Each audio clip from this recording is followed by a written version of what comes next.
আপনারা বলুন, আমরা কি প্রতিশোধ নিয়েছি কারো উপর? আমরা অন্যায়ভাবে একটা মানুষকেও মামলার আসামি করি নাই। বেকার ভাতা দিয়ে বেকারের মহাসমুদ্র তৈরি করতে চাই না, বিশেষ করে যুবক যুবতীদের হাতে। তাদের এই যৌবনের শক্তি দিয়ে তারা যেন দেশকে দারুণভাবে গড়তে পারে, এগিয়ে নিয়ে যেতে পারে। জামাতে ইসলামী ক্ষমতায় গেলে সব মহিলাদেরকে ঘরের ভিতরে আটকে রাখবে। ভাই, অত টাকা নাই, অত তালা কিনার আমাদের। নবী করিম সাল্লাল্লাহু আলাইহি ওয়াসাল্লাম যুদ্ধের ময়দানে আমাদের মাদেরকে সঙ্গী করে নিয়ে গেছেন যোদ্ধা হিসাবে। সকল কর্মকাণ্ডে তারা অংশগ্রহণ করেছেন।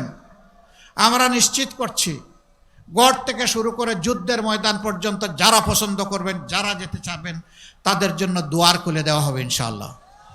আমরা আগস্টের 5 তারিখ রাত্রেই ঘোষণা দিলাম যে আমরা কারো উপর থেকে প্রতিশোধ নেব না। আপনারা বলুন, আমরা কি প্রতিশোধ নিয়েছি কারো উপর? আমরা বলেছিলাম অন্যায়ভাবে কাউকে মামলার আসামি করা হবে না। আমরা অন্যায়ভাবে একটা মানুষকেও মামলার আসামি করি নাই। বাংলাদেশে হাজার হাজার মামলাও আমরা দায়ের করি নাই। খুব অল্প সংখ্যক, আমাদের 8টা মামলায় আসামি মাত্র 1 জন করে। কারণ আমরা দ্বিতীয় ব্যক্তি দায়ী খুঁজে পাইনি, আমরা দ্বিতীয় জনকে দিব কিভাবে? কিন্তু সে জায়গায় কেউ কেউ মামলা করেছেন মনের সমস্ত মাধুরী মিশিয়ে, শত শত মানুষকে মামলার আসামি করেছে। সেই আসামিতে জনগণও আছে, আইন শৃঙ্খলা রক্ষাকারী বাহিনীর সদস্যরা আছে, এবং সার্বিক সিভিল প্রশাসনের লোকেরাও আছে। যেই বাংলাদেশে প্রত্যেকটি সক্ষম পুরুষ এবং নারীর হাতে মর্যাদার কাজ আমরা তুলে দেব ইনশাআল্লাহ।